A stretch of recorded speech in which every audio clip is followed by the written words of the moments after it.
કાંઈ બીજું નહીં કહી શકું, પણ માવડી બધાય મારા ફોને તમારા ખાતામાં નાખી દે ને તમને એમ કેમ પાછા લઈ આવે. તમે પાછા આવી જાઓ ને, પાછા આવી જાઓ.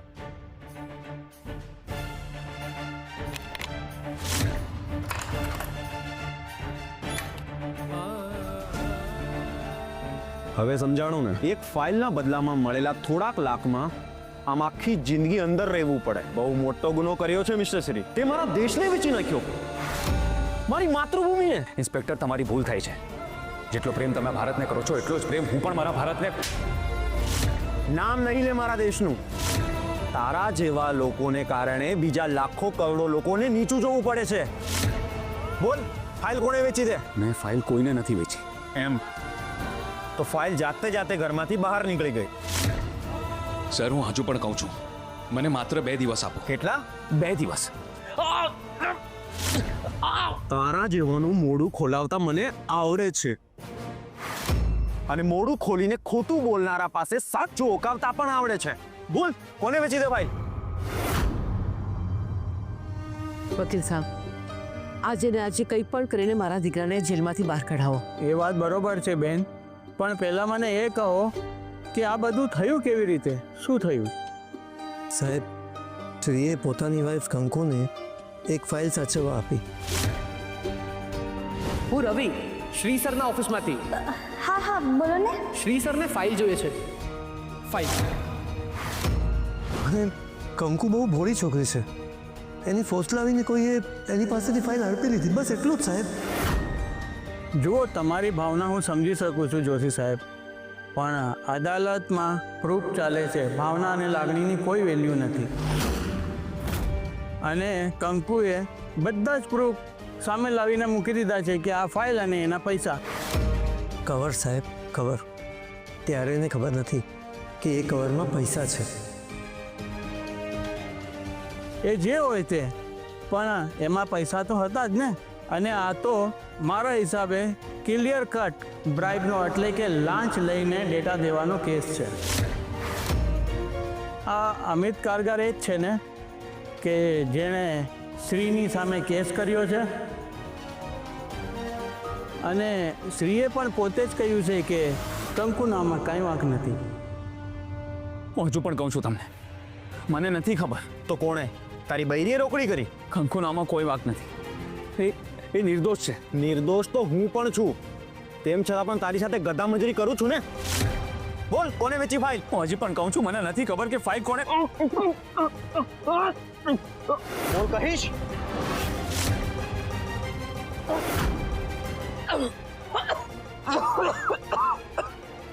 કંકુને કોઈને નથી ખબર. કોઈને નથી ખબર.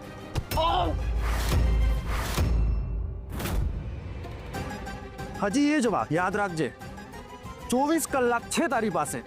કાલે કમિશનર સાહેબ આવે છે, એની પહેલા બધું સાચું બોલી નાખજે, નહીં તો એ તારી એવી હાલત કરશે કે તું મોતની પણ ભીખ માંગીશ, અને હું તને મરવા નહીં દઉં. યાદ રાખજે, 24 કલાક છે તારી પાસે.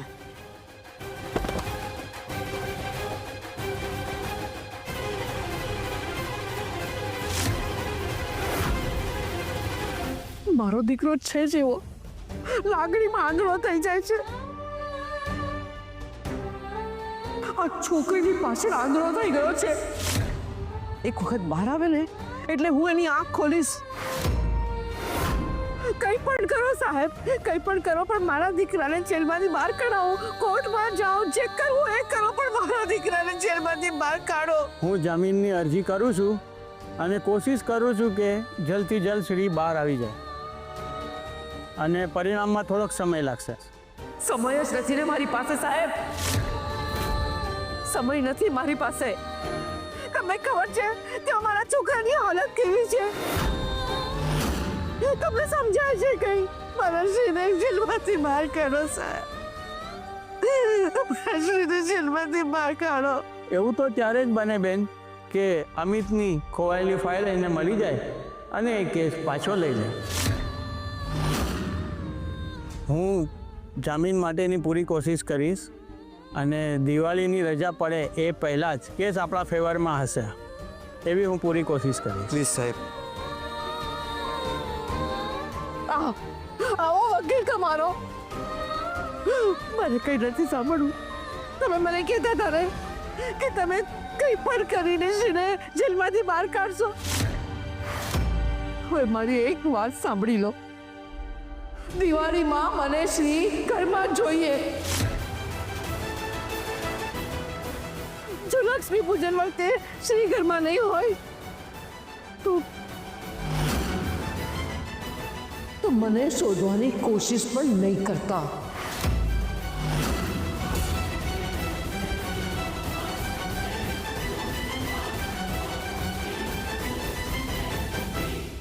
ભાભી શું છે તમારા મનમાં? કઈ રીતે શ્રી જેલમાંથી બહાર આવશે? ભાભી તમને પૂછું છું. એલી એ વિચારવા તો દે એમને. ભાભી તમે તમારે નિરાંત વિચારો. આપણને કાંઈ જ ઉતાવળ નથી, પણ આઈડિયા સારો આપજો. એક પ્લાન છે. ભાભી એ તમે કહી દીધું. હવે ફૂટેજ ખાવાનું બંધ કરીને મોઢામાંથી ફાટો. એ ભસો જ્યોતિ એટલે બોલો. આ દેડકીનો જીવ જાય છે એટલે તે મને કાગડી કહી. એ પપ્પા એટલે કાગડી રમત રમે અને દેડકીનો જીવ જાય એ કહેવત તમને ખબર છે? કાગડી હું બસ તમે બોલો ને બાપા. જોરિયા સાંભળ.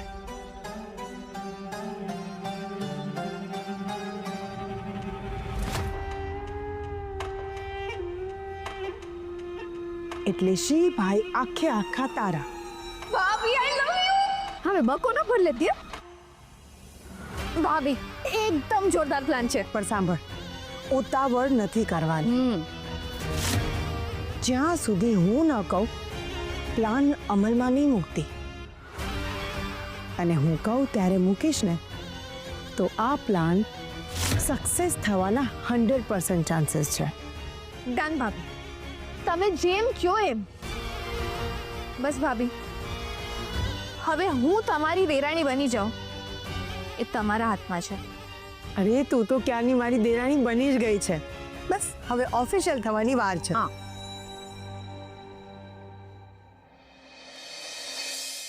એ બેન શું છે? જમવાનું આપવું છે. ઠીક છે આપી આવો. અરે બાપરે, આ તો કંકુ આવી રહી છે.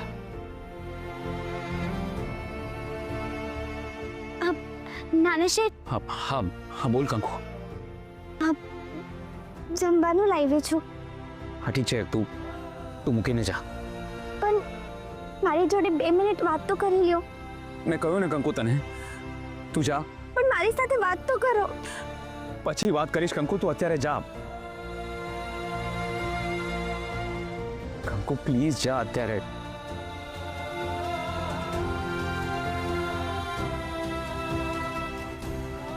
આ માવડી. કંકુ શું થયું કંકુ? તને તો કંઈ નથી થયું. એ તો મેં ખોટું નાટક કર્યું. તમે મારી બાજુ નહોતા ફરતા ને એટલે માફી હો. તમને આટલું બધું કેવી રીતે લાગ્યું? આ બધું જોઈને મને ચિંતા થાય એટલે જ તમે મારી બાજુ ન ફર્યા ને. કંકુ હવે તું જા. પછી પેલા મને કહો, આટલું કેવી રીતે લાગ્યું? પોલીસ વાળાએ માર્યું?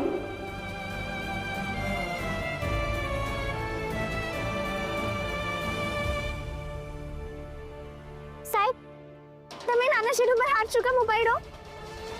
એ છોકરી, ખબર છે તને કે તું કોની સાથે વાત કરે છે? હા ખબર છે. એવા પોલીસ વાળા સાથે જે કાયદાના રક્ષક થઈને કાયદાને જ હાથમાં લે છે. સાહેબ, તમને તો ખબર જ હશે ને કે હવે આવી રીતે કોઈને પણ મારવો એક ગુનો છે. બેન, મારે માહિતી કઢાવવાની હોય છે. તો પછી જીભનો ઉપયોગ કરવાનો હોય ને. આવી રીતે હાથનો તો નહીં ને. તું જા, હવે મને મારું કામ કરવા દે. કંકુ કંકુ અહીંયા આવ. કંકુ એ લોકો એમનું કામ કરે છે, પણ તમે પણ મને તું પહેલા એ કહે કે તું શું કામ અહીંયા આવી કંકુ? કોઈ બીજાના હાથે ટિફિન મોકલી આપ્યું હતું ને? નાના શેઠ, તમે તમે એટલા હેરાન થાવ છો મારા લીધે, એટલા દુઃખી થાવ છો ને હું ઘરે બેસું. આંટી, કેટલું માર્યું છે તમને, બધું મારા લીધે થયું છે. મને માફ કરી દેજો. મને સાચું નથી સમજાતું કે હું શું કરું, મને કાંઈ ખબર નથી પડતી. કંકુ, દરેક વાત સમજવી જરૂરી નથી. સાહેબ, મારે ટિફિન આપવું છે, દરવાજો ખોલો ને. દરવાજો નહીં ખુલે. એકે વાતના જવાબ નથી દીધા ને, આ એની સજા છે. નહીં ખુલે દરવાજો. પણ પછી મારે છે જમવાનું કે આવડે એમ, બાકી ભૂખ્યો રહે. તમે મારી વાત તો સાંભળો, થોડી તો મારી સાઈડ રાખો. નાના શેઠે કાંઈ નથી કર્યું. કંકુ મારી વાત સાંભળ. પણ જમવાનું આજે મારે નથી જમવું કંકુ, તું જા. એવું કેવી રીતે ચાલે? પણ કંકુ, નાના શેઠ બેસો જમવા. બેસો.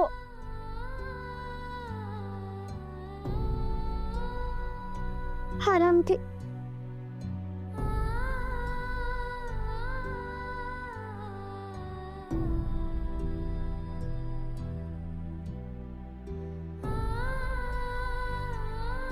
હાલ્યો.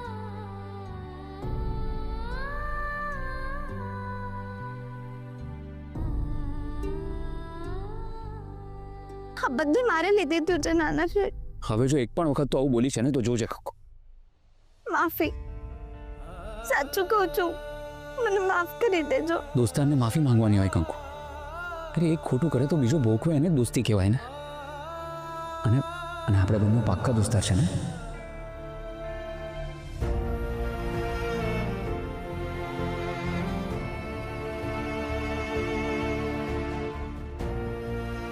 ઉભા રહ્યો.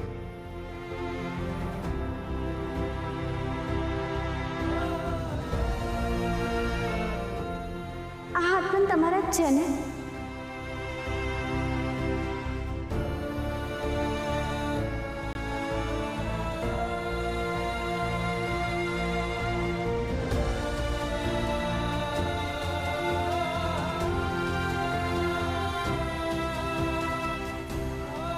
કંકુ, પેલો માણસ જે ફાઇલ આપવા આવ્યો હતો, તને એની કોઈ વાત યાદ આવે છે?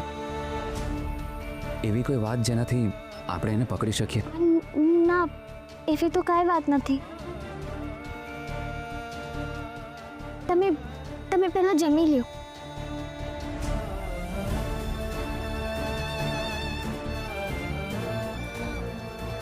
તું પણ જમી લે ને કંકુ. ના, ઘરે જઈને જમી લઈશ. પાક્કું?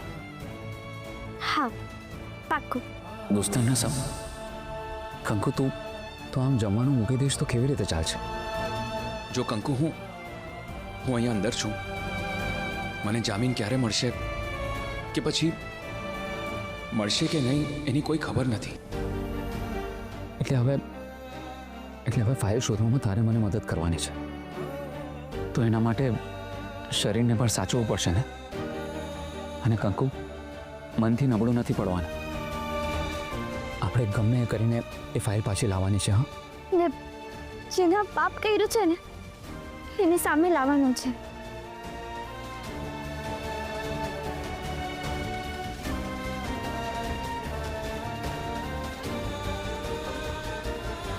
શ્રી,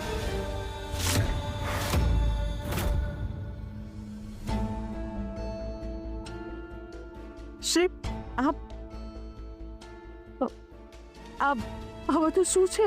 અરે કંઈ નહીં મમ્મી, આ પણ પૂછપરછ કરવાની એક રીત જ છે. આ ગેરકાયદેસર છે. હું માનવ અધિકારવાળા પાસે જઈશ. કાકા પ્લીઝ, અત્યારે આપણે કોઈ પણ નવી મૂંઝવણ ઊભી નથી કરવી. પણ બેટા, આ લોકો આવી રીતે મારે એ તો યોગ્ય નથી જ ને. પપ્પા, પણ જે આરોપ લાગ્યો છે એ પણ નાનો નથી ને. શ્રી, આ બધું કંકુના કારણે જ થયું છે. જોઈ લીધું, અભણ સાથે મેરેજ કરવાનું પરિણામ જોઈ લીધું. મમ્મી, આ કંકુની મૂર્ખામીના લીધે શ્રી કેટલું સહન કરે છે.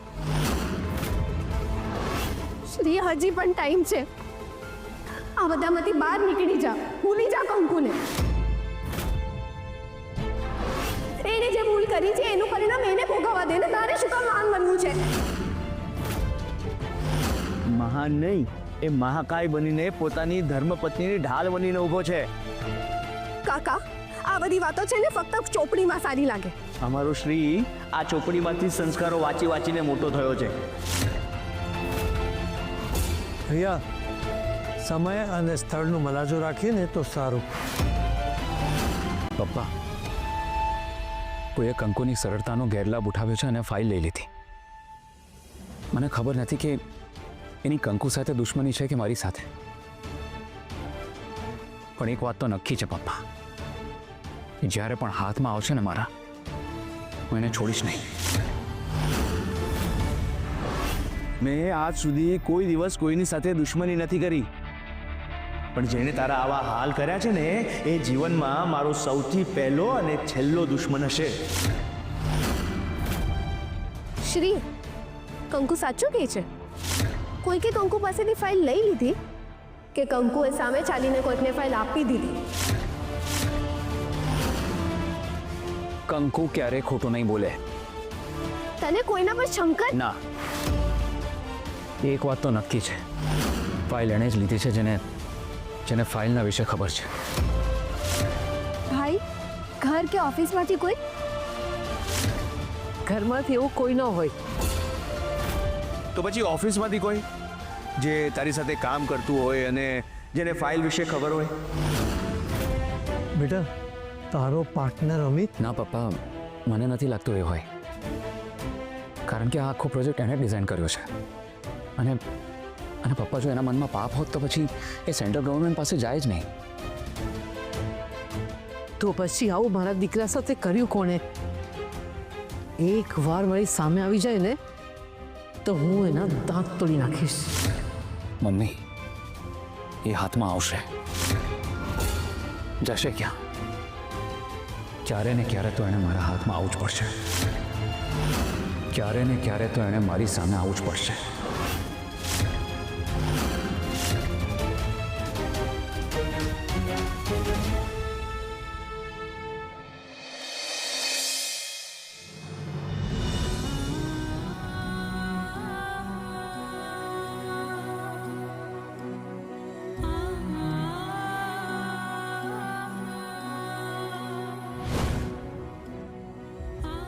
શું કરું છે નાના શેઠ?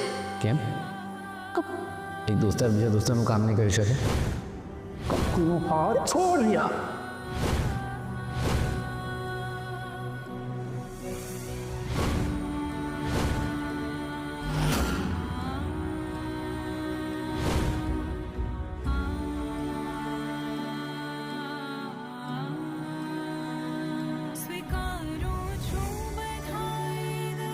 હું લાગોની નાના શેઠ માટે કાંઈ નથી કરી શકતી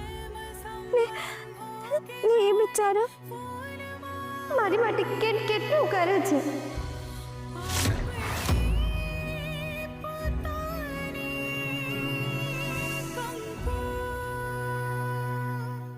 માવડી, આ બધું દેખાડવા કરતા તો મને લઈ લે, મને બોલાવી લે પોતાના પાસે, મને બોલાવી લે ઉપર. અને કંકુ, મનથી નબળું નથી પડવાનું. ના, મારે ઢીલી નથી પડવાનું, જરાય ઢીલો નથી પડવાનો. હવે ખાલી એક જ વાત, નાના શેઠને કાંઈ પણ રીતે મારે પાછા લાવવાના છે.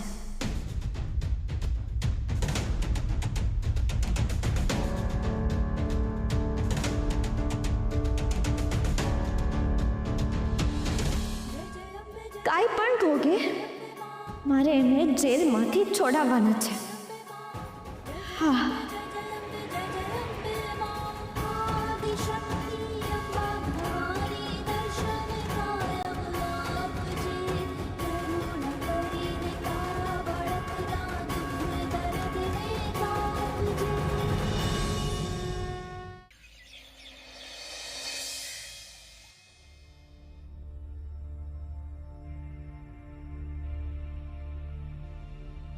રાજકોટ ચમક્યું દેશભરમાં. પૈસાની લાલચમાં વેચી દીધી દેશના અગત્યના દસ્તાવેજની ફાઇલ. પૈસાની લાલચમાં કર્યો દેશદ્રોહ.